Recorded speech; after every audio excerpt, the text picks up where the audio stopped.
Assalamualaikum warahmatullahi wabarakatuh. Nah, baik, kita lanjut ya, mengulas variabel dalam dunia pendidikan. Ya, nah, selanjutnya ini adalah variabel organizational justice atau keadilan organisasi. Bahwa memang setiap organisasi kan terdiri dari individu-individu yang di dalamnya memiliki tujuan yang sama untuk mencapai tujuan yang sudah ditentukan gitu. Nah, maka ini menjadi hal yang sangat amat penting bagaimana keadilan organisasi atau boleh dikatakan sederhananya adalah perlakuan adil gitu ya, perlakuan adil yang dilakukan lembaga atau organisasi terhadap individu-individu yang ada di dalamnya gitu ya. Jadi stakeholder di dalamnya itu merasakan keadilan gitu ya. Tentu kan banyak gitu ya, banyak hal-hal yang bisa dirumuskan, bisa dilakukan, program-program kebijakan dari lembaga atau organisasi terhadap individu. Kayak misal untuk pengembangan diri gitu ya, pengembangan diri individu gitu.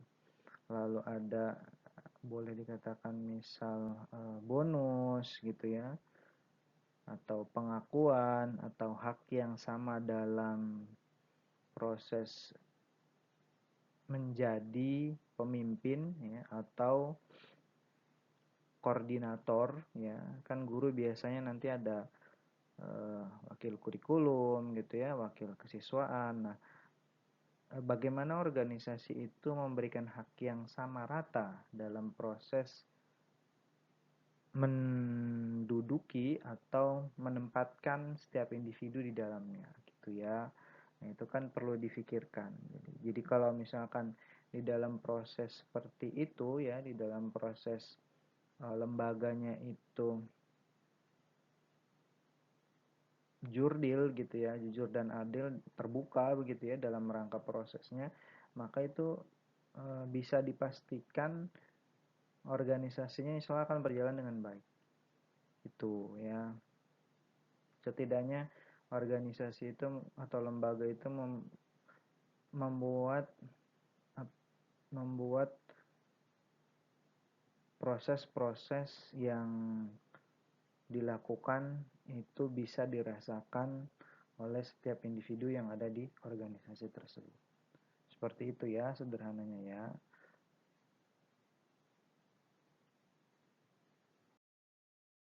Nah, kita lanjut ya. Kita lanjut, ini ada dari Iqbal Aziz dan Tasawar ya di 2012 terkait dengan keadilan organisasi. Ya, didefinisikan keadilan organisasi sebagai seberapa adil pegawai merasakan dirinya diperlakukan oleh organisasi. Ya, seperti itu. Jadi kalau misalkan lembaga itu tidak memberikan rasa keadilan terhadap individu, nah, berarti ada something trouble gitu. Nah, selanjutnya ada Colquitt, Conlon, Wesson, dan Porter ya di 2001 itu mengatakan keadilan organisasi adalah persepsi seseorang atas keadilan di dalam organisasi.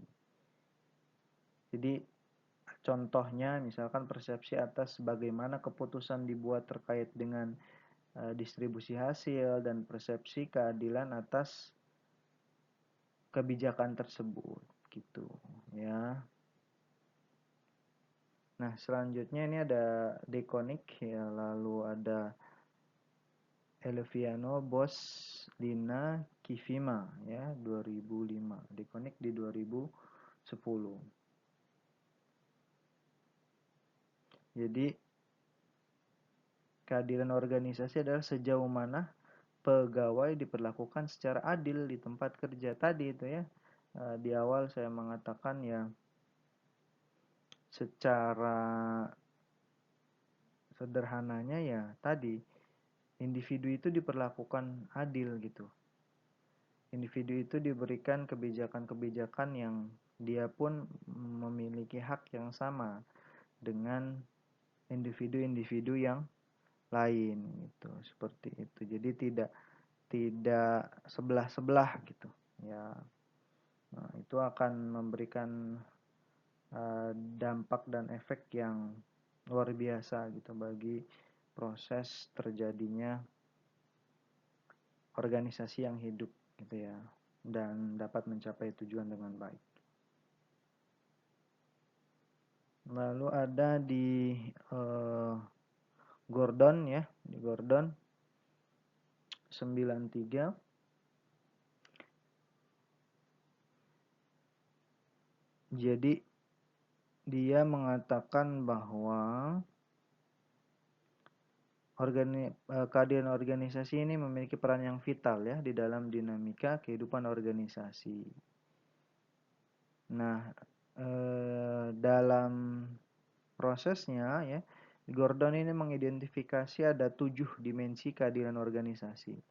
Yang pertama terkait dengan peraturan penggajian, payrolls, administrasi penggajian gitu ya, pay administration, tempat kerja, workplace, tingkat gaji, pay level, pengadministrasian peraturan, rule administration, pembagian kerja, distribution of job, dan ruang gerak, attitude. Contoh misal di pay level gitu ya, tingkat gaji. Nah, ini juga kan biasanya kan proporsional gitu ya. Biasanya di setiap lembaga dan organisasi proporsional sesuai dengan tupoksinya gitu. Jadi kalau misalkan di level struktural gitu seperti Wakakur gitu ya, Wakasis gitu, itu tentu berbeda dengan guru biasa gitu kan, karena ada jabatan struktural gitu. Kalau misalkan guru ya dengan pengabdian misalkan 10 tahun, itu tentu berbeda dengan guru yang pengabdiannya sudah 2 tahun. Jadi kalau misalkan ada di lembaga swasta, biasanya kan dia kan ada gaji pokok gitu ya, dihitung biasanya dihitung per tahun. Jadi kalau misalnya dalam pengabdian setahun misalkan dapat 100.000, berarti selama dia mengabdi 10 tahun berarti dia udah dapat 1 juta gitu. Jadi tentu berbeda, tetapi itu proporsional gitu ya. Jadi pay levelnya, gajinya sesuai dengan tingkat pengabdiannya pada sekolah atau tadi strukturalnya gitu ya. Lalu tempat kerja, workplace ya, tentu ini juga menjadi hal yang penting ya. Bagaimana tempat kerja itu dapat mendorong produktivitas dan kinerja. Kalau tempat kerjanya nyaman, ya akan nyaman gitu, seperti itu, dan akan meningkat produktivitasnya gitu ya, seperti itu. Lalu ada pembagian kerja juga, distribution of jobs ya, itu tadi sesuai tupoksinya, jobsnya. Jadi memang harus benar-benar mengerti dan paham setiap stakeholder di dalam rangka pelaksanaan tugas-tugasnya ya. Jangan sampai ada double job begitu ya, yang harusnya dikerjakan tidak dikerjakan, yang harusnya tidak dikerjakan malah dikerjakan, jadi tidak sesuai gitu ya. Nah, itu akan menimbulkan permasalahan ya.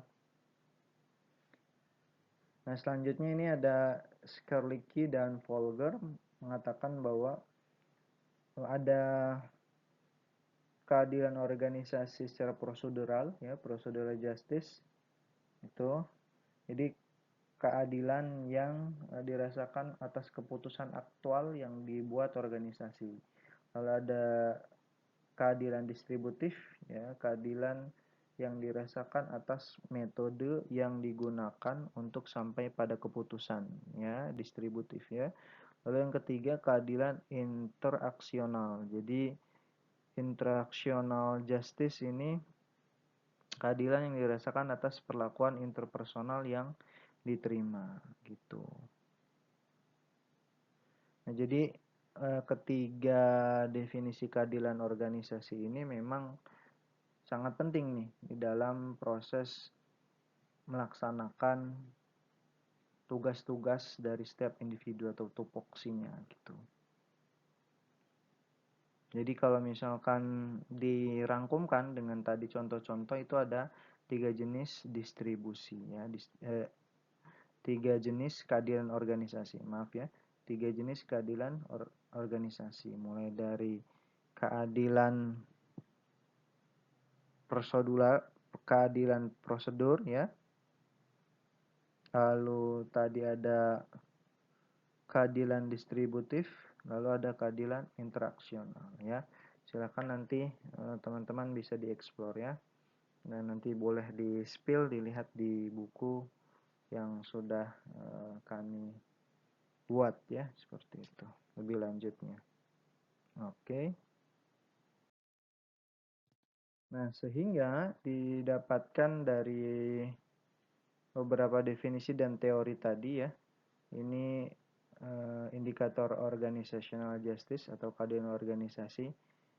Kalau dilihat dari gambar itu seperti itu. Jadi organisasi itu akan terlihat individualnya terlihat senang gitu ya, riang, bahagia, tidak ada raut kecemasan gitu ya, atau tertekan di dalam proses pelaksanaan tupoksinya gitu. Dan tadi definisi-definisi yang sudah disampaikan itu bukan tidak ya, belum semuanya. Jadi nanti teman-teman bisa mengeksplor ya, itu mengeksplor apa yang sudah ada di buku kami gitu ya. Nah, dari uraian di atas dapat disintesiskan bahwa keadilan organisasi adalah persepsi seseorang tentang organisasi atau pimpinan yang tidak memihak dalam memperlakukan dirinya dan orang lain, ditinjau berdasarkan indikator 1. Persamaan, 2. Kebutuhan, 3. Hak berpendapat, 4. Transparansi, 5. Kenetralan, dan 6. Kedudukan. Jadi kalau misalkan dilihat di sini kan definisinya persepsi seorang tentang organisasi atau pimpinan. Jadi memang karena pimpinan kan biasanya di level tertinggi. Jadi secara automatically pimpinan itu merepresentasi dari lembaga.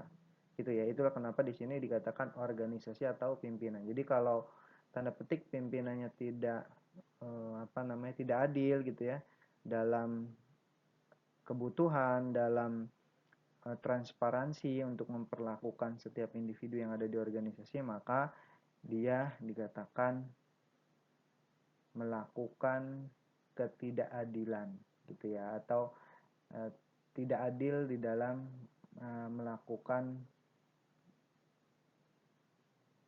kebijakan-kebijakan yang harusnya sama dirasakan oleh individu di dalam sebuah organisasi gitu ya. Jadi tadi terkait dengan hak berpendapat, jadi kalau misalkan guru A bisa mengeluarkan pendapat gitu ya tanpa ada intimidasi dan lain-lain, masa guru yang lain tidak boleh gitu misalkan. Nah seperti itu. Kayak transparansi, nah ini kan terkait dengan bisa juga masalah salary dan lain-lain. Nah, maka sebenarnya bisa dijadikan bisa dijadikan pelajaran atau dilakukan tindakan preventif ya. Pertamanya adalah sebelum melakukan kebijakan atau melaksanakan kebijakan ada sosialisasi gitu, sehingga di dalam prosesnya keadilan organisasi ini dengan 5 indikator ini bisa berjalan dengan baik seperti itu. Dan seperti biasa indikator-indikator ini akan dijadikan alat ukur untuk membuat instrumen gitu ya. Jadi ini menjadi awal untuk pembuatan instrumen karena sudah disintesiskan dari beberapa definisi dan konsep yang ada begitu ya. Baik, untuk keadilan organisasi insyaallah sudah cukup. Assalamualaikum warahmatullahi wabarakatuh.